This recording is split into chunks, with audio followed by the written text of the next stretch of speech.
You are now entering the world of Musings of a Geek podcast network. Stay geeky, my friends. Now this here is hard to swallow, but if you do, it's like hitting a lotto. It's not going to be like a strip club thing, because I know my other friend, when he had his bachelor party in June, the guy that's getting married, he got a lap dance, but his fiance didn't know that, but he still got in trouble for going to the strip club. It's a bachelor party. What do you expect? I thought we were allowed to window shop. That's all the strip club is like you going to the mall. Look at that Victoria's Secret bra. Only the one I was looking at was on a bitch. Exactly. Especially if you went around here, you can't see any naked tits. They have nude ones over there? Yeah. You got to go like Saginaw, Port Huron, but you don't want to hear the word sag in your strip club. Saga, hell no. Saginaw, hell no.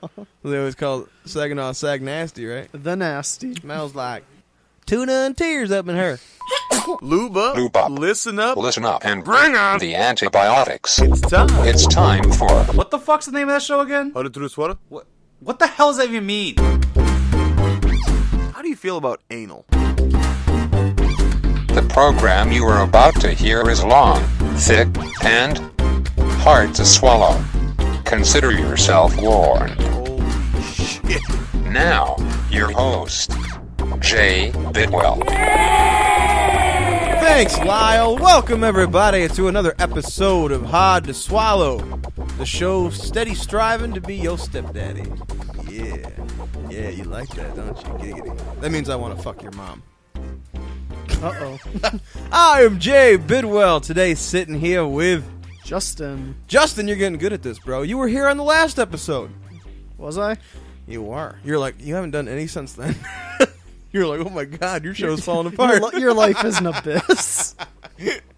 It's rare, though, that I have the same guest twice in a row anymore. You should feel privileged. Or I'm just desperate. I don't know which one to... I'll do the privileged one just because I want to feel good about myself. We're coming at you, as always, from the Hard to Swallow podcast studio right here in Walker, Michigan. Also known as my fucking living room. They don't need to know that. J. Bidwell Sugar Shack. What's been popping since the last time we recorded here? We went to that film set. Had a good time there. Oh yeah, we're gonna talk a little bit about that. And otherwise, just school. Getting ready to go to a friend of mine's wedding soon, so that'll be a good time. It's October, which means that my favorite holiday is just around the corner. Halloween. Halloweeny ween ween. It's when they drug the children and rape them in the basement. God. Oh fuck! I shouldn't have said that on the air. Yeah, probably not. Jesus. I always wonder how I get the explicit tag on this show. I think that's it.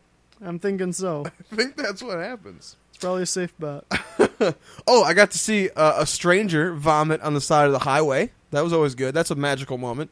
Of course. Driving down the highway, car in front of me just slams on the brakes, pulls over, and the passenger gets out and just exorcists all over the fucking side of the road. It was awesome. Well, you get to cross one thing off your bucket list. The pea soup. The pea soup was probably better the first time, huh, bro? Oh, we had an 18-wheeler turn over here. I think it was last Wednesday. Took out the entire neighborhood's power. So fuck that guy. That was bullshit. Yeah, I remember seeing something on Facebook about that. Yeah, luckily I was like, luckily the bar was open. Shit. Had the annual family fish fry. Got to see a lot of people who I thought were dead already. That's kind of weird. That's always weird showing up. You're like, they're back from the dead. Holy Aunt shit. and Unc, I thought you died a decade ago. Nice to see you. You looking well. Got the worms off you real nice. You look good for a zombie. I masturbated to the news that Surge is going to hit our soda shelves again. Remember that shit? I do. That's been a long time. Right? Since That was came like out. 90-something. I remember as a kid, though, that was like my favorite. Kick, Surge, and Mountain Dew. Every gas station you went to, they had taste tests. Mm-hmm. And I picked Surge every goddamn time. And then one day they're like, fuck it, we're not going to make that anymore. I think the only place you can get it in the last decade is Norway or some shit. Oh, really? Yeah, I wonder not why worth they stopped the making it. ticket. I think it just wasn't kicking Mountain Dew's ass the way they thought it would. Monday, got to go fuck around on the set, kind of, near the set of a pretty big feature film again. I can't say the name because, of course, we signed non-disclosure agreements.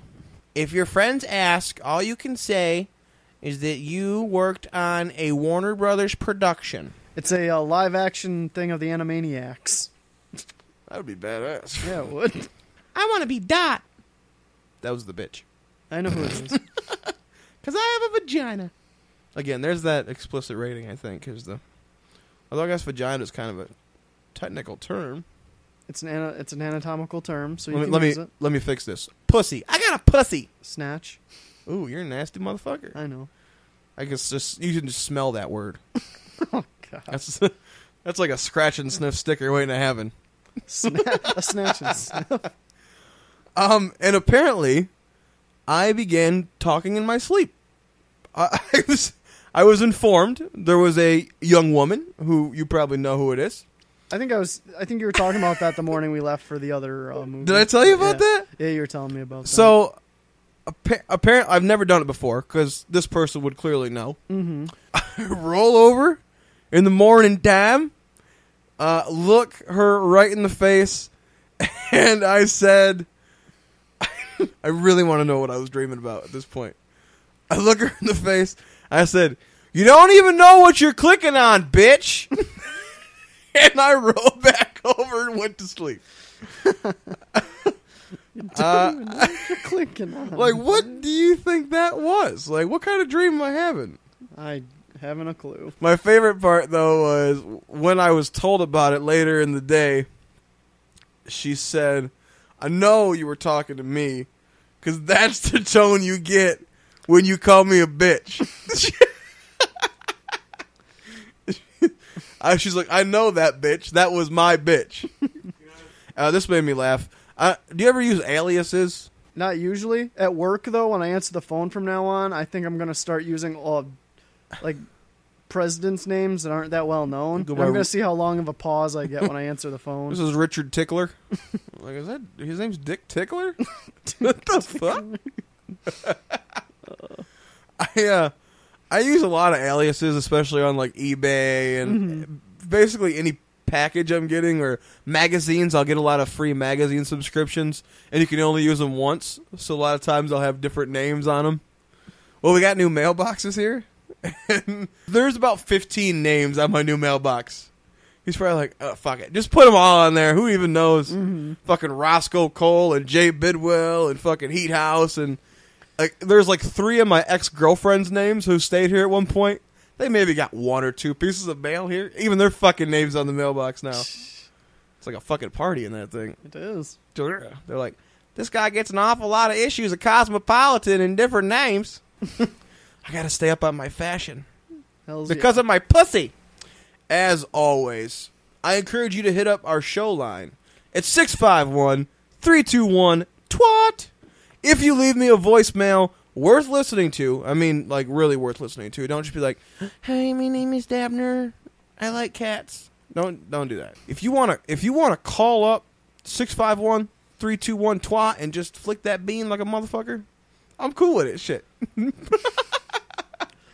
He'll probably record it and use it later on for other activities. I will. I'll put it on the show, and then I will have a great time during playback. That'd be a great editing session. I'm so dehydrated. Oh, God. You can also take part in the program via Twitter by tweeting at BidwellFog, or if you're too stupid to figure out how to do that, just visit www.twitter.com/BIDWELLFOG, just like some of these people did. We got a new segment, bro. The new segment is called Twinterview. Get it?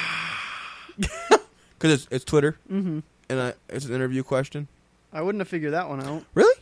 No, I don't think I would have. Capitalize the I in there or something, maybe give you a little hint. So, I tweeted to several random followers, and I asked them this question. If you were forced into a room and stuck there for the rest of your days with one movie on repeat forever, what movie would you choose? What would you choose? Silence of the Lambs. Why the fuck would you want to watch that creepy shit for the rest of your life? I honestly don't know. I don't really have a reason for it. You really think that would put you at ease? You're already trapped in a room. You really want to watch a psychopath for all of eternity. I like Anthony Hopkins. What can I say? Have you seen the new show yet? Did I talk to you about that? Hannibal? I haven't seen it. I know Watch you it. watch it, but I haven't Watch seen it. it. You'll love it. As much as I like Anthony Hopkins as Hannibal, I think I like the new guy better. That's crazy, You right? shut your whore mouth. I know, right? I know it is kind of sacrilege, but I do think that I do like him a little better. Anyway, at Herbie Rivera Art said, this is, mind you, a man whose Twitter photo is of him as a stormtrooper. What did he decide to go with Star Trek instead? He said, "The Empire Strikes Back." Sure, I couldn't. That would be torture for me. You might as well pop me in a room and turn on Spice World. You know, like, sure, I'll masturbate once or twice, but once my hand gets sore, I'm done. At That Will Play Pod, they're another podcast, good podcast, check them out. They said, I would go with Jaws because it's timeless. Who doesn't like Jaws? Jaws is one of those super easily watchable movies. I agree. He said, or Groundhog Day for the irony. I like that. That's a good answer too. That would be trippy. Maybe Ghostbusters if I can change my answer. I might go with Ghostbusters. No! Unacceptable! Damn. You only get one shot at this. Set You in fucked up. stone! Set in stone! At One of One Clothing basically just sent me a photo of a stack of porno tapes starring Tory Lane. So he as well will be dehydrated in this little room. He's looking to die real fast. Yeah. Put me out of my misery. They come in, they're like, wasn't this room painted red before? It's awful white. He's shooting out dust after a while. Oh. Looks like the Crypt Keeper's tomb or some shit. Just fucking cobwebs and dust everywhere. Well, I think we found King Tut's real love.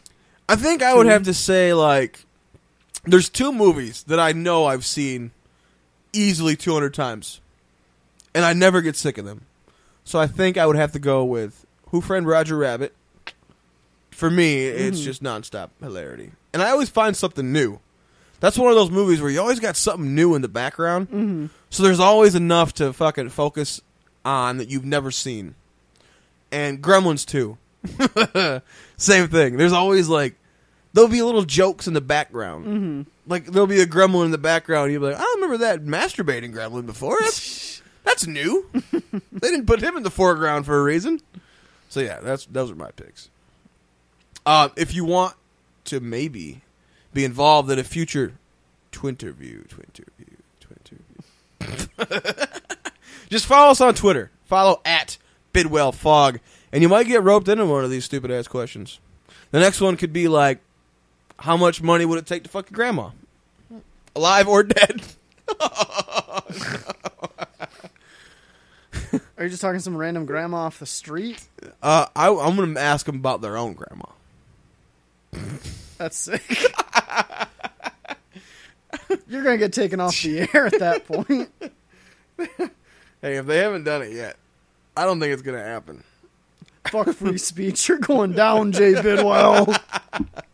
So, let's jump from Twitter to the classy-ass Craigslist. You ever fuck around on Craigslist? Oh, all the time. I'm always looking for film stuff, especially gigs, crew gigs, talent gigs, whatever. Those are my bread and butter. That's how you got roped into that epic we worked on a few weeks ago. You need to stop going to Craigslist. Now, here's one that I found. I believe it was under Lansing All Gigs Crew Gigs. And if I hadn't told you that, I don't think you would have any idea what this ad was looking for. So the heading, listen, you listen.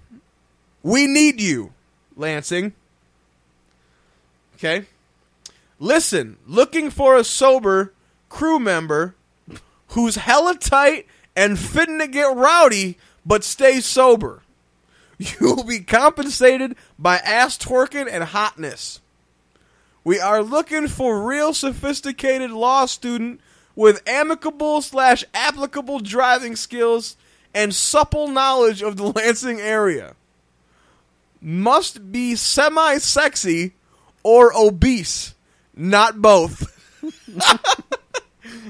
Will provide transport and all other necessities for your time. Listen! We are willing to compensate. Must be on call. Call ASAP. Thanks, hun. No phone number. What the fuck? They had to have been drunk when they wrote that. What is compensated by ass twerking and hotness? You get some strippers. I Like, don't know. what is this crew gig for? It doesn't say like music video, movie, or a porno. What the fuck is this? And they go from must be semi-sexy or obese, not both. Like what? What is the distinction here? Fuck if I know. We want ugly fat people or attractive thin people. Sometimes fatties get people off. What can I say? I don't know. You think that's it? You think that's like a fetish? It could be. I don't know. Oh my god! I don't know what else it would be. Why would Nothing against fatties, But it said it was a crew position. Like, why? What does their looks matter for the crew? like I said, they had to have been drunk or high when they wrote that. Well, looking for a real sophisticated law student. Like, if you're going to put something like that, it seems to me that you should explain, like, how you're going to be using that skill, maybe, right? Yeah. What if all of a sudden the person in the casket just popped up and looked at everybody in the funeral instead of going, "Why is everybody always picking on me?" It's the Only Funny to Us podcast, available now for download at onlyfunnytous.com. So, yes, in the intro, I mentioned that I got to work on a film Monday. Sadly, not allowed to discuss details of that film. I am, however, able to touch a little bit upon another film that you and I both had the privilege of working on. Was it last weekend? Yes. I don't want to out anybody, so I don't want to give too many specific details, because that would just be rude as fuck. It would be. Now, I want to hear from you first. This is the first time you ever walked onto a film set. That's in quotation marks. What kind of impression did you get? It was extremely disorganized. That's going to happen when there's really only one person as a film. Like, the crew consisted of one person essentially. Two if you include yourself. But the way it started, I know, like, because you were talking, you had like the storyboard, how it would be a lot more organized. So I like the fact that it at least had that. But it just seemed like, for how long everyone was there, they got maybe 5 minutes of the film actually done that day. Here's what surprised me. So, the man who wrote the script clearly had a passion for the material and the pages he was writing. Sadly, the man behind the camera directing the film did not share this passion. The fucked up part, Justin, is it's the same fucking dude. Fucking writer was the director. I did not realize And as that. you mentioned, yeah, I saw storyboards and I said, holy shit, this is going to go great. Anybody who's been on a film set before and they see them storyboards come out, they go, okay, they have a vision. They're going to go boom, boom, boom, boom, boom. I got my shots. Let's move on with our day. Mm-hmm. That was not quite the case. There was no crew. I went there to be an extra. And he basically said, anybody you know who wants to be an extra, bring him on out. That's where you came along. Mm-hmm. I roped you in, I roped Mad Poppy in, and I roped Lewis Prince in, who's been on the show before. Mm-hmm. Now, I did not become an extra. Only two of us did. It became very clear upon take 2, probably, that this boy needed some help. So, I ended up taking on, sound, boom, assistant directing, continuity, script consulting. I was feeding the fucking actors, if you Their can call them lines. that. Yeah. If you can call them that. I was feeding them their lines from the script that I had read, 20 minutes before? Mm-hmm. Are you fucking kidding me? You saw some of the acting. I did. Nice What- hop skip. What were your thoughts on the acting alone? Obviously, a lot of the people that were in there, it was a hobby for them. It's something that they haven't done a whole lot of. It's not something that they would end up being professionals at. And it's nothing against them by any means. It's just how it is. Isn't it strange, too, like... I won't say what the location was, because that'll give a little much away. Mm-hmm. But the location was pretty legit. Oh, yeah, it definitely And was. from the sounds of it, a lot of money was put into securing this location. So, for the writer/director to show up with such a cool set and butcher this the way he did, that, as someone who loves film and loves the process of filmmaking, Mm-hmm. you have to know how hard it was for me to So not They were stabbing at your insides. to not wring somebody's neck.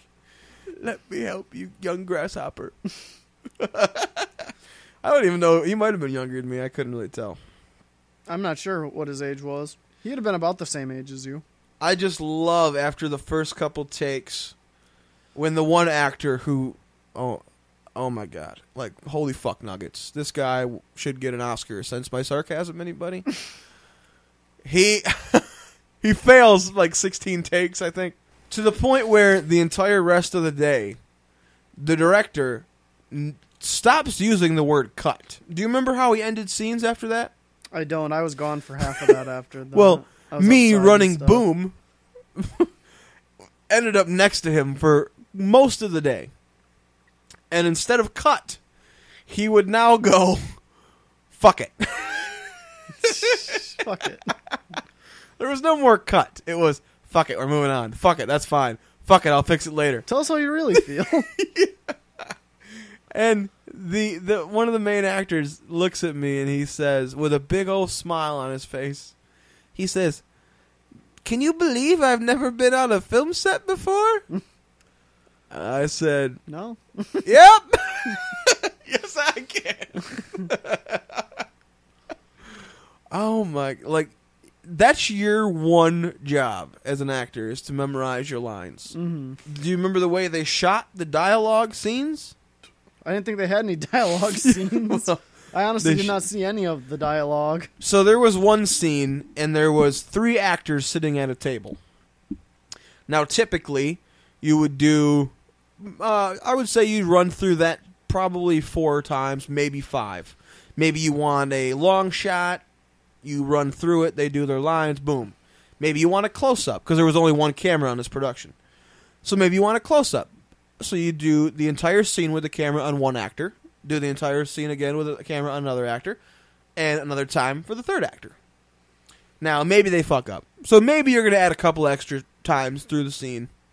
Here is what they had to do because the actors did not learn their lines. Okay, Justin, you say this line. Action. Okay, cut. All right, now move the camera over here. Okay, this actor, you say this line. Okay, cut. Sorry? We're gonna do this for 35 lines of dialogue? And he did. He fucking did, man. And That's just unfortunate. I mean, there was times where I had to point out reflections. There's a lot of glass in this location. Mm-hmm. Dude would aim up a shot directly at the glass, and I'm like, you gotta, there's reflections, bro. Set up lighting. Like, dude, you got our shadows on camera. We can't really do that now, can we? That's a little weird. They set off an alarm. that I remember. There was a scene where they lit some, was it peroxide? Mm-hmm. It was supposed to be a man doused in lighter fluid and lit on fire. So they circled the floor around the actor, who almost went ablaze, with, I believe it was peroxide, lit it up, and then they wanted some more close-up kind of flame in front of his face, so they lit up a paper and were kind of waving it in front of his face to get the flame and the smoke effect. And in the middle of someone saying, no, I wouldn't worry about those alarms up there. I think Oh god. At least they didn't have all the what's it? Like the shower fire extinguisher things going off. That'd have been I think that's what there's the little glass bulbs. I think those boil, right? And then they break and then the water comes on. So I think if it had got hot enough, that's what would have happened. Okay. But this was more smoke. Yeah. But I'm going, my fucking God. How professional are we going to be today, boys? I'll wear a suit and tie to work. Long story short, it was a very pleasant experience. People were very great, and I think I'll be working on it again. Yeah, that sounds about right. The expression on my face in the cafeteria probably told you how I felt about the whole production. How was your nap? Refreshing. I bet. Half of me was going to suggest we just leave and go find something to do on the town for a bit, but then I'm like, with you being in the crew and all, that'd probably... He was already in a bad enough spot. That'd just be a dick move to be like, yeah, we're leaving. Peace. Deuces. Ebola.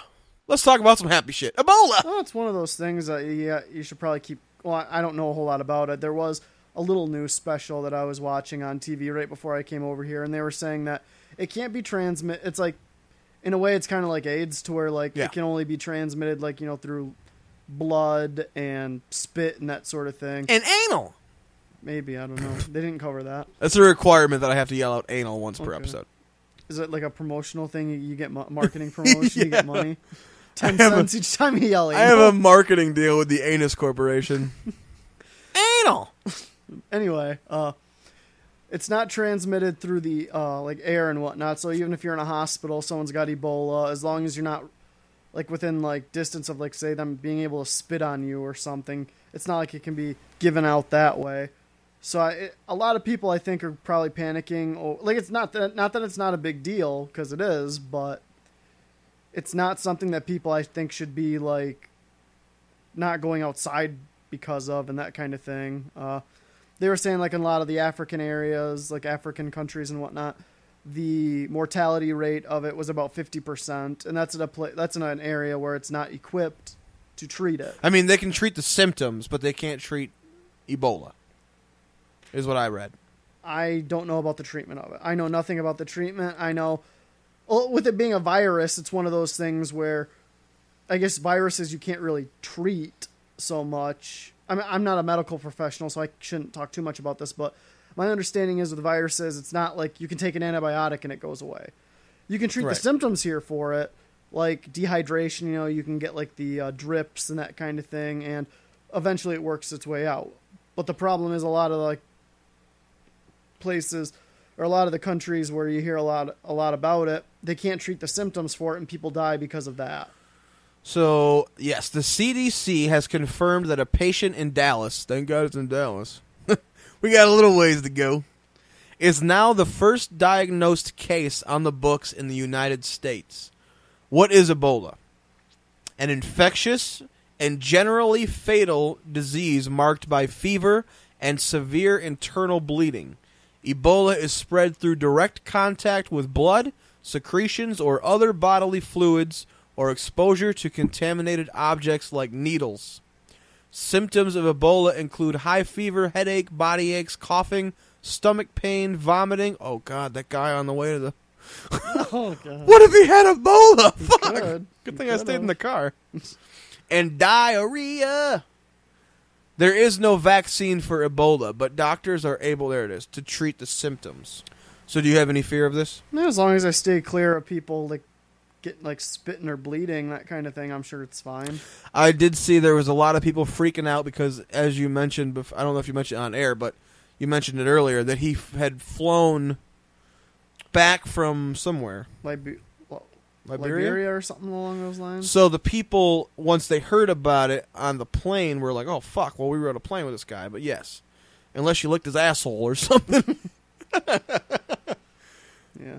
Who knows? Like, because when you, like, what they do there is they'll, like, treat people, or not treat them, but screen them for fever and different things like that. And if they have fever, they aren't allowed to leave the country. I did read that as well. And if they see the symptoms, yes, the first thing they do is rule out Ebola before you're able to leave. Yeah.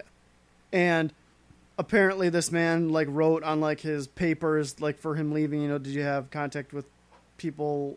I don't know if the paper specifically mentioned Ebola, but it was like, say, people with a fever or whatever, and he checked no.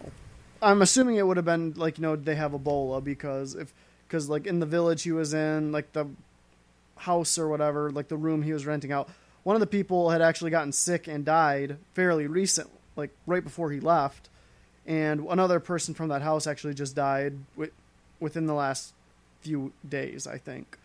How fucking terrified would you be if you're that dude? Oh, very. You're quarantined in a fucking hospital room. Well, I know, like, the community he lives in back wherever he's from was, like, they were all up in arms. Like, saying, he needs to be quarantined, he needs to be this, he needs to be that. Like, people were pissed. He did not show symptoms until, like, 2 days after he arrived back here, though, in Dallas. Yeah, it was something along those lines. So, I mean, I guess you can't really blame him. Mm-hmm. But still, if you have a significant other or anything like that, they're of course searching for them. Mm-hmm. I wonder how much of these like disaster movies is true too. Are they literally going to throw you into a fucking bubble and just let you die there? I don't know. That's creepy. Mm-hmm. Yeah, I don't know. But like I said, if it's how I think it is with it being a virus, as long as you can treat the symptoms for it, eventually it would work its way out of your system. Personally, I think that if internal bleeding was going to get me, the ulcers would have handled that shit by now. Mm-hmm. Chug a lug, bro. Gump, gump, gump. That's good alcohol. Mm-hmm. And as if the threat of Ebola wasn't enough to stop you from traveling, a Canadian man has been charged after border agents at the Detroit-Windsor Tunnel found more than 50 live turtles strapped to his body and hidden between his legs. Is he trying to do experiments? Make them become Teenage Mutant Ninja Turtles or something? I don't think that happens by coming in their eye. Probably not. That'd be fucked up. Yeah. That's the like original origin story. Some old pervert just... Fuck. Daredevil just jerks off in their face. Oh, God. Oh, I forgot those two. Apparently they're linked. Mm-hmm. Because the shit that makes him go blind or whatever. It's supposed to be the mutagen. Yeah.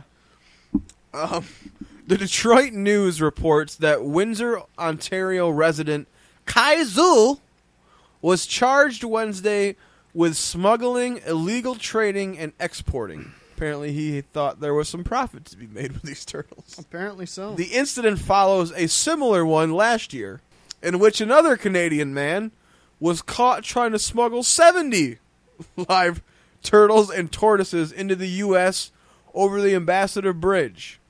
Apparently he thought taking it down a little bit, making it 50, he'd have a better chance than his Canadian counterpart. Your groin won't squirm quite as much with 20 less tortoises in it. In July 2013, Zin Hong Tong of Windsor was charged with smuggling, non-reporting, making false statements, and attempting to evade duties and taxes in that case. I just want to see, like, the border agent who's just like, dude, why are you wiggling like that? Is that a turtle in your lap? Are you happy to see me? It's a turtle, eh? It's a turtle, eh? Don't touch Donatello. Is that a turtle down there? It do be cold, though. I turtle up in the cold all the time. I just think that he's going to need one shell of a lawyer. Mm-hmm. Indeed. That was punny. On to happier news. Just kidding, this one's fucked up, too. It's what you expect from this show, Jay. Yes. Yes, it is. Police say a man allegedly cooked his ex-girlfriend's dog, fed it to her without her knowing, and then revealed what he had done through text message. Joke's on you, bitch. I fed you your dog. 34-year-old Ryan Wattenpaw of Shasta County, California, is the suspect. Police say it all started in early August when Wattenpaw and his then-girlfriend got into an argument. The woman told police that he assaulted her in her home on August 4th. She told investigators that she fled the apartment, but when she returned, her dog, a Pomeranian named Bear, was missing. In the first week of September, Wattenpaw and the woman reconciled, and he cooked her a meal. Oh. September 7th, he allegedly sent a series of text messages to the woman. How's your dog taste? I thought it was better with barbecue on those Hawaiian buns. I guess you could bury what you didn't eat. The smile on my face when you read this is going to be priceless. The text messages continued until September 9th, when Wanton Paw left 2 severed paws on the woman's doorstep. This guy's fucked up. With the paws was a note that read, "Burn in hell, whore. I hate you so much it hurts. Stay away from me. I want nothing to do with you. Fuck you." He's a real Shakespeare. Yeah, he is. That's the Pulitzer. That iambic pentameter, it gets you. That's for sure. Be the first guy to get animal cruelty charges and a Pulitzer in the same week. The note was signed with a smiley face. How cute. He's a cute little... Police say they arrested Wanton Paw on September 11th. I'd say that's the second worst thing to happen on Probably. September 11th. Wanton Paw had admitted to sending the messages and placing the dog paws on the woman's residence, but has denied killing or cooking Bear. Wanton Paw is being held under a $25,000 bond on charges of domestic violence, false imprisonment, stalking, and animal cruelty. Investigators say they also seized an AK-47 and high-capacity magazines from his home. The guy's only on a $25,000 bond? Jesus Christ. $250,000. Did I say $25,000? That's what I thought you said, but I could be wrong. $250,000. Okay, you might have said the other. I can't remember. They say all the good ones are taken, huh, ladies? He's single and ready to mingle. He's probably not that single in prison. And keep him away from your pets, though, if you are fond of them. Man, you killed a dog? That's fucked up. Ironic that with a name like Wanton Paw, that the paws are the only things he gave back. He wanted them for a minute. I just got real gassy real quick. Let me hold the mic to my butthole. You. We interrupt this amazing podcast to bring you a special news bulletin. Your mother's a whore. More at 6. Seriously? What fucking year is this? Who the hell are you? Jeremy from Married with Podcast from CouchPotatoNation.com. You asked me to do this? All right. That podcast where you talk to your wife. You know, most dudes actually spend eternity trying to avoid conversing with their wives, but I guess your way works too. Why did I agree to this? You know what else is bomb-ass? Oh, God. Well, according to the script in my hands that you wrote, I'm supposed to say, speaking of podcasts, don't you run a podcast too, Jay? A funny one? The funniest one I've ever heard? Jesus. How many special needs kids wrote this shit? Just read it. Hard to Swallow with J.J. Bidwell is your one-stop shop for filth, celebrity gossip, and Jay's twisted take on current events. Now available on Stitcher, iTunes, and of course, CouchPotatoNation.com. You know, that's an excellent point, Jeremy. And if you want all this, minus this jackass, Married with Podcast is for you. You know, let's actually just stick to the lines that are written. CouchPotatoNation.com. Awesome, funny, and judgment-free. Your mom is free. You know what? Fuck this shit. Hey, where you going, bro? Go fuck yourself, Jay! Damn it. Now, if I said to you, May 4th, 1970, does it mean anything to you? Not off the top of my head. Ohio National Guard. Oh, is that the Kent count or the Kent? Exactly. Okay. Yeah, I was gonna say I'm not good with dates off the top of my head, but you give me a little hint like that, I'm fine. The Kent State shootings. Ohio National Guard fired 67 rounds over a period of 13 seconds, killing 4 students and wounding 9 others. I'm sure that most people have heard about this by now. It changed the way that crowd control is handled now. Cut to 2014. Urban Outfitters.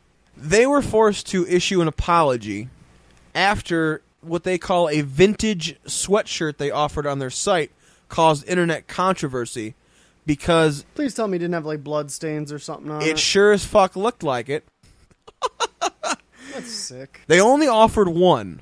Now, they've issued an explanation/apology because people were pissed. Mm-hmm. Urban Outfitters sincerely apologizes for any offense our vintage Kent State sweatshirt may have caused. It was never our intention to allude to the tragic events that took place at Kent State in 1970, and we are extremely saddened that this item was perceived as such.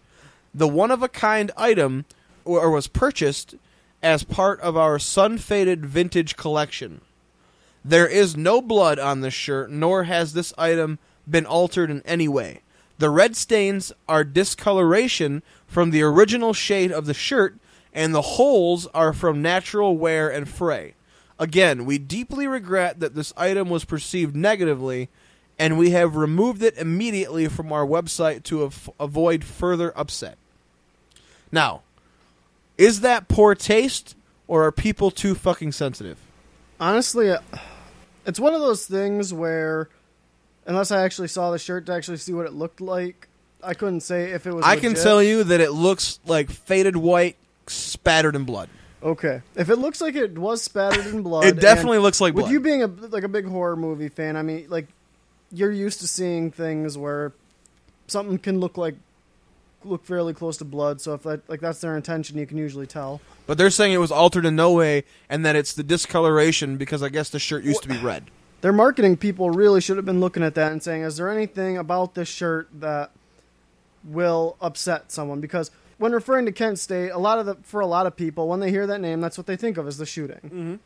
I mean, I don't know a lot about their academic programs or anything. I know Antonio Gates went there. Apart from that, that's all I know about Kent State. And if there's any chance that it looks like that, that's something that they should have been at least considering. I can't say that people are overly sensitive about that because, I mean, people did die, and a lot of people probably lost loved ones, friends, that kind of thing. It's just one of those things where whether they're making light of it or not, it's not like other people's misfortunes you can't be like targeting. Whether that was their intention or not, I don't know. They claim it wasn't.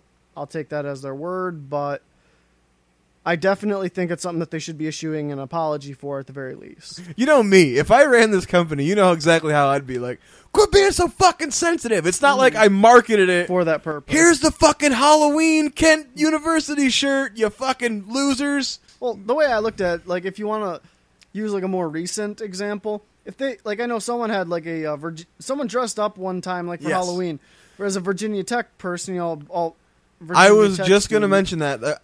I have a former colleague. I'll give him a shout out, Charlie Putnam. He's gonna love hearing this. He showed up at a Halloween party one time with a blood spattered Virginia Tech shirt and a toy gun. Yeah, no. And that happened in what, 2008? I think. I want to guess 2008. So this was like the year after, like the Halloween after that. Mm-hmm. And everyone's like, "Whoa, bro." I mean, to me, funny, but rude. It is. I mean, I laugh. I wouldn't do it. But then again, you were talking about going as a pregnant nun for Halloween. You had contemplated it. Yes, I understand that would be offensive to people who are like who hold, you know. I mean, I understand nuns; they take their their vows very seriously and whatnot. But when it comes to life and death, that's a line I don't like. That's a line I won't cross. I won't make fun of that. When it comes to certain other aspects of life, I don't mind poking fun at that. But when it comes to people dying, that's just one thing. Like, I'm one of those people very sensitive to loss, be it death or just anything like that. So here's something I would like your opinion on, since Halloween is approaching. With an issue like this, sure, they can say, you know, we didn't mean to do this. Mm-hmm. We didn't mean to make it look like a blood spattered shirt. We were just trying to sell a vintage sweatshirt. But with the Halloween season approaching, we're seeing a lot of the haunted attractions, and there are a couple of the most famous bed and breakfasts. Say the Lizzie Borden house.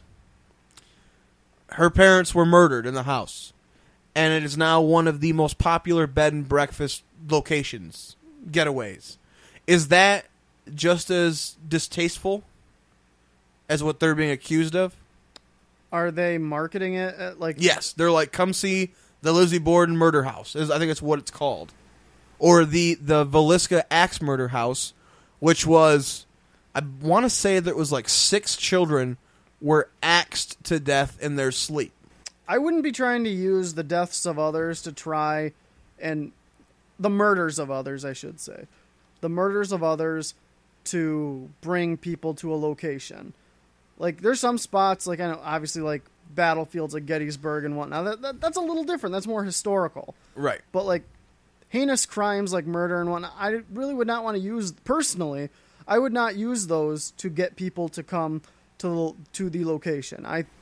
It's funny to me. Not that I feel strongly either way, because sure, I love visiting a nice. If they tell me it's haunted, I want to go. But to me, that's more distasteful, yet somehow accepted, than selling one shirt online.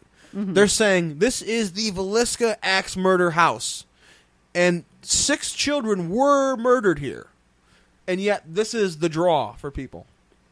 Well, I know there's some people, like, they believe in hauntings. They want to experience that because, you know, they want to validate their beliefs.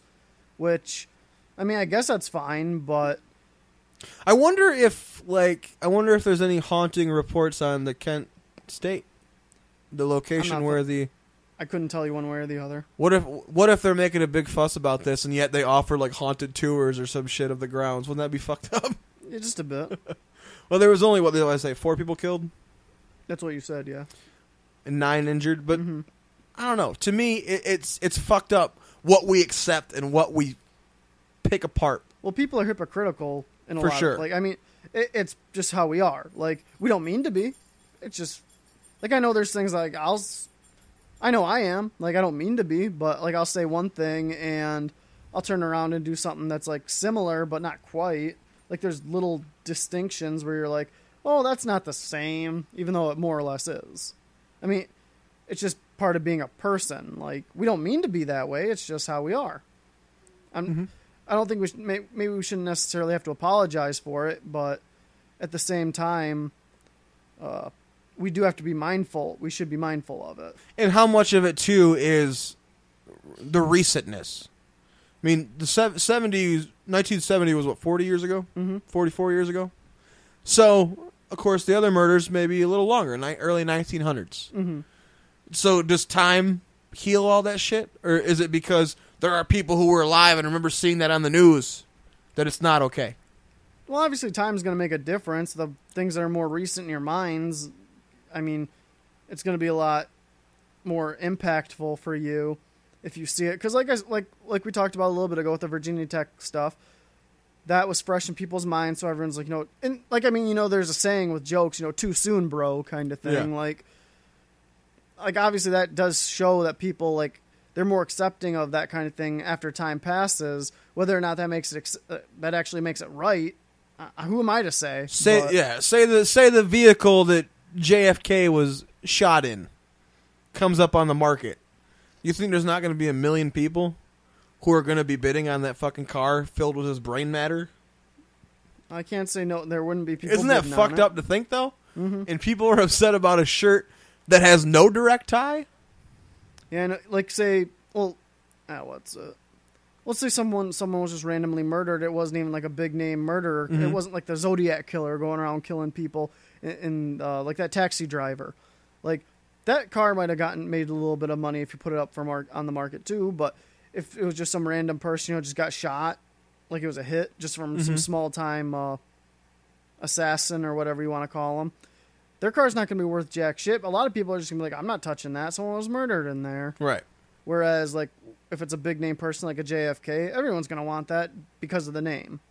Which, the fact that someone still died in it, so I mean, like, was murdered in it, and I wouldn't be bidding on it personally, but that's just me. I like those kind of debates because it's like, like you said, we are very hypocritical as a people in general. Mm-hmm. So, I really don't feel strongly either way about it. To me, I let a lot of things kind of just brush over me. But I found the outrage a little weird. Considering it was one shirt that was like that in a collection, there's probably some merit to it. And it's not like even they were from a marketing victim, it. you know? Yeah. It's not like one of the victims wore it. It's not their blood. It's not even blood on it. It just happens to appear that way. Mm-hmm. A lot of it's just the circumstance of it that some people are going to be extremely sensitive about it. And I mean, you know that's going to be the case, so you kind of have to prepare for that. But at the same time, if it was, as they said, like there were no alterations to it, that's how it was, that it was just color faded, then it is what it is. But it's one of those things where you do have to be prepared for any little thing that will come out. Like, you're going to offend someone some way. The article I read did mention other times, though, that Urban Outfitters has apparently been called out for shit. A lot of, like, drunk Irish propaganda shirts. There was something about, they claimed one of their patterns was Navajo. And I guess that the Navajo tribe owns that term, and it's like illegal to say that it's Navajo if it's not made by them or something. So there's been a lot of like recalled shit from them in general. Sounds like someone's not doing their research. I know, right? And a couple things to get excited about here coming up soon. I seen Terry Crews is going to be the new Millionaire host. Oh, I was like, what the fuck? From Regis Philbin to Meredith Vieira to Terry Crews. I like it. And he's a Michigan boy, so fuck it. Hey, we're moving on up. You got to represent. I seen Tusk. Tusk is in theaters. You folks, if you're a Kevin Smith fan, can go right now to see Tusk. A movie about a crazy man who turns another man into a walrus. I actually heard an advertisement on the radio about that movie the other day. I remember you talking about it. They actually advertised it? Yeah. Wow. It was like a talk show, or not talk show, but it was just something on the radio. It wasn't like so they were like commercial. reviewing it, kind of? Yeah. They were, because it was like one of those days I was moving from my apartment, so I was sitting in my car a lot, going back and forth, and I just happened to catch it the one day, and it sounded like it'd be an interesting movie, whether or not it'd be one of those like centipede things where I'd be like, this is just too fucked up for me. I promise you, there's nobody shitting in each other's mouths. Okay. So that's the upside. Now, the weird thing about it was, I gotta watch it again, I think, to fully decide if I enjoy it. But the only main hitch for me is that it's two different movies kind of sewn together. No pun intended, sewn together. There's a really hysterical comedy aspect to it. And spoilers, if you don't want spoilers, turn off this show now. Johnny Depp is in it. And it's hilarious. And has this weird Canadian detective character named Guy Lapointe. And if you're a Kevin Smith Smodcast fan specifically, you'll know that name because it's kind of a character they play on the show. And the movie is packed with hilarious in-jokes for Smodcast fans. Ringtones will be jingles from other shows that he does. There'll be like even soft drinks named after like jokes they've made. Very funny shit if you know the Kevin Smith podcast world. The other side is the twisted, literally a dude getting turned into a walrus. Limbs hacked off and sewn into a suit. The tusks, the whole thing. But the back and forth is pretty awkward. Like, there's no easy way to go from a funny French-Canadian joke to a man suffering with his tongue cut out as a walrus. You know what I mean? Mm-hmm. It's very bizarre. So I really got to watch it again to give my full review on it, I think. But it's almost like you took a comedy and a grisly horror movie and just fucked hard. And this is what came of it. But I really do like Johnny Depp in it. And he apparently is going to be in the sequel as well. So there's a sequel, huh? Well, it's not a direct sequel. It's kind of a in the same world like okay. Kevin Smith has always done. Mm-hmm. So I guess this character is going to be in the next story. Okay. It's called Yoga Hosers. And the third one he's doing, it's a trilogy, and he's calling the third one Moose Jaws. It's Jaws with a moose. Interesting. So you saw him, bitch. He's calling it like the Great North Trilogy. So I don't know. We'll see. Tusk really did not do well in the box office. It only opened at I think 600 screens. That doesn't surprise me. It doesn't sound like it. Like from what you were describing of it, didn't sound like it'd be one of those movies everyone would be going to see. It's not like a superhero movie or one of those big name. And it's weird too because you think the Johnny Depp thing is kind of hidden. It's not marketed as like, oh my god, Johnny Depp's in this movie. And I think had it been, it might have been more successful because he has quite a big fan base. Oh, definitely. Does You know what I if he mean? plays a decent sized role in the Yeah. movie, like if he's got enough screen time, I think it would have attracted. He's big in the last 2/3 of the movie, so it takes a while to get to him, but he is one of the main leads once you get there. So, go see Tusk though. I always say there's only one man I'm willing to pay full price on a movie ticket for, and that's Kevin Smith. Dude gives me hours and hours of free entertainment each week. Fuck it, I'll go pay $10 to see his movie. You owe him that much. Yeah, exactly, man. Fucking, that's all I do is listen to his fucking podcast anymore. Shit, I don't even know what the radio sounds like. I don't know how you guys aren't best friends already. I know, right? How he doesn't come over have a beer with you every once in a while. Not to mention, I only do this because of him. He's the one who was like, fuck it, everybody, do it. And here we are. Over a year later, still doing this shit. So yeah, fuck it. I'll go see any goddamn thing he puts out in the fucking theaters. I don't give a shit.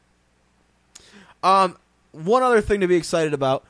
I had a coworker, and this is perfect timing for Halloween again. I had a coworker from my old hotel job. I used to work at a Super 8.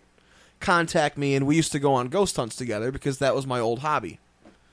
You may remember me discussing it or something, or maybe you might have even went. I don't even remember. I've never gone on one. We discussed going on one, though. She is having a lot of strange occurrences with her children. She sent me even a video that has some creepy orb-type activity, and, you know, I did it enough to know what a bug looks like, and I don't know, I don't think it was a bug, bro. It's kind of creepy. And the way that the kid is interacting with it is very peculiar. So she would like me and some people to go into the home and kind of break out the old equipment. And I said, well, as long as I can blend it with the podcast, because I've talked about it for a while, I really wanted to go into a historically famous location that's supposedly haunted. But this could be good, too. We're going to go into the home. Hopefully the kid will be there, and we'll try to see what happens. I think that's a good Halloween show. I definitely think it would be. 'Tis the season, that's for sure. It do be the season, though. So I'm excited about that. That'll be coming up here. Like I said, hopefully it'll be out before Halloween. If not, right after. We just got to get our schedules worked out. It'll be a real life Annabelle. Yeah, buddy. And since it is to season, stick around after. I'm going to end the show here. But afterwards, I'm going to dive into some spooky Disney urban legends. Have you ever heard any of the creepy shit out of Disney World, Disneyland? Maybe. Or You'd have even- to start with some stories. I honestly wouldn't know. Or even about Walt Disney himself. The guy made some really weird shit, so... So yeah, stick around after the end music for some spooky tales from the happiest, apparently hauntedest place on earth. And this Saturday, October 4th, at 2 p.m., you can come see me at Grand Rapids Brewery. They're doing a Quizmaster kind of challenge, and I am going to be auditioning for one of their hosts. So if I get it, I'll probably be doing weekly trivia shows. Get me a spot on that Getting show. paid for it. You get me a spot on that show. I haven't done a quiz thing in forever, and I love it. You mean you want to be a contestant? Yes, I do. Are you available Saturday at 2 p.m.? Depends what time I'm out by. I got to work at 6. Well, I got to be there at 2, and what they're doing is they're giving each person who wants to try out a different round. Okay. So they've given me a round of questions to ask. You get a bar tab, like $25 per show. I'm like, fuck yeah, dude! I'll drink the shit out of some Wells for $25. So yeah, it's called Geeks Who Drink. Now I would love this. I'm not necessarily a geek, but I'll pretend to be for some money and some booze. 3rd place in the Michigan State Quiz Bowl tournament. So, yeah, if you're local, October 4th, this Saturday, 2 p.m., Grand Rapids Brewery. Say goodnight, sir. Good night, sir. Thanks for tuning in, you jizz rags. I've seen that a lot of podcasts have names for their fans. I think that we should be the jizz rags. Yeah. I don't know if I want to be considered a jizz rag, but hey, whatever floats your boat. Hey, I don't think we're going to ask. You're just going to be a jizz rag. Don't forget to scope us out. jbidwell.com, couchpotatonation.com, musingsofageek.com, iTunes, Stitcher. Visit youtube.com/BIDWELLFOG. That's Bidwellfog. Find us on Facebook, Twitter, your mom. like I fucked her. Just like in the beginning when I fucked her. That's twice that I fucked her. That you know about. You get around. And stick around after the show for Haunted Disney. Thanks, everybody. Go fuck something.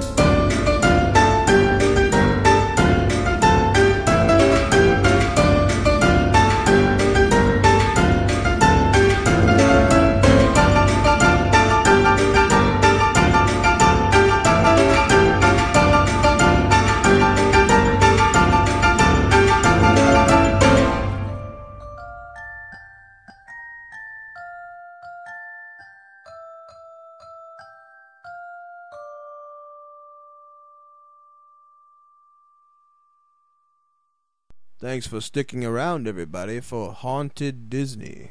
I don't know how long I can do this voice. That's my best spooky voice. This article comes from MoviePilot.com, and it's about creepy Disney urban legends. Some of them were okay. Some of them were a little bit spooky. I've never been to Disney. Have you been to Disney? Yes, Disney World, the one in Florida. Oh, okay. So, long time ago. Number 1. A dead bellhop haunts the Tower of Terror. I was in line to go on it, and then I chickened out. Really? I can see you doing that. You I was like 10. Story goes, supposedly a bellhop had a heart attack while loading people into the ride on Platform D and died on the spot. His ghost reportedly haunts the ride, causing all sorts of freaky, unexplained things to happen, as ghosts typically do. Mm-hmm. There is actually a video on the site. If you go to moviepilot.com, obviously it's hard to do that with a podcast, but there's a pretty spooky video. And they were saying that after the end of the day, kind of whatever ride you're on working, you ride through and you take notes to make sure everything's running smoothly. So it was a video of a man doing that. He's all alone on the ride, and there's some very interesting occurrences, we'll say. Do they typically ride, or do they typically record this? Well, it's probably what looks like a roller coaster thing. Like if there's a camera, there's a camera. Oh, okay. The Tower of Terror, you could probably buy the video or something, right? Probably, yeah. It looks like a security camera. It's black and white, but it could be just for security purposes, or it could be, hey, buy your video and see your face scared the shit on the Tower of Terror. I don't know. But it's on moviepilot.com. Just look up this article, Creepy Disney Urban Legend. It's pretty spooky. There's like flashes of shit. Looks like people sitting next to him and shit. It was pretty eerie. Yeah, just a bit. Number 2. Someone hanged themselves on the Small World ride. I've heard that one. And a guest captured it on camera. The urban legend is a fairly new one, having started to circulate in 1999. According to the legend, one day at Disneyland, the It's a Small World ride was suddenly shut down without warning. The lights came on, the music stopped, and an announcement came over the intercom asking guests to please vacate the ride immediately. When the guests asked what was happening, they were given only evasive answers and hurriedly moved outside. Is that a word? Hurriedly? I've heard it before. But a guest on the ride happened to have her camera with her at the time, and she snapped a few pictures on her way out to use up the last of the roll. She thought nothing more of it until weeks later, when her developed pictures came back to her. A child hanging from the rafters of the ride. Now, the photo is available on the site, and you can decide for yourself whether it's a child hanging from the rafters or not. But it does resemble it. Whether it's the actual photo, hopefully they're not fucking with us, but again, check it out. He apparently committed suicide when no one was looking, and no one noticed that a dead body was swinging above them as they passed below on the ride. How fucked up would that be? Yeah, just a little bit. Now this one, it doesn't really mention a haunting, but still, a suicide's pretty fucked up. Yeah. Maybe they got sick of that song. It's a small world after all. That song would get annoying after a while. Number 3. Now this was a thing I had never thought of, but I'm sure it does happen all the time. They say that 2 young boys haunt the Haunted Mansion and the Pirates of the Caribbean ride. And what they're blaming it on is people who dump their loved ones' ashes on their favorite rides. And I bet that does happen quite a bit. I never thought about it. I wouldn't think to ever do that. But Right, but I could see someone doing it. We've all heard the stories about well-meaning but none too bright guests dumping ashes of their cremated loved ones in various Disney rides. The Haunted Mansion even sells urns to dissuade guests from leaving human remains behind. I don't know if that's true, but that's fucked up if it is. Unfortunately, the spirits in those ashes don't always remain. The ghosts of 2 little boys haunt the Pirates of the Caribbean ride and the Haunted Mansion, one crying, one laughing. A guest supposedly accidentally snapped a photo of one of the ghosts, swearing that no one was there when he took the picture. Again, movie pilot. Check out the photo. It looks like a little boy peeking out of a tram in front of him. Now, do you believe there was nobody there? That's up to you. Either way, it's pretty fucking creepy. When you enter Disneyland, not long after you pass through the entrance on Main Street, you will see the firehouse to your left. Walt Disney himself used to have an apartment on the 2nd floor of this firehouse, and he would stay there often, hosting various VIPs and celebrities as his personal guests.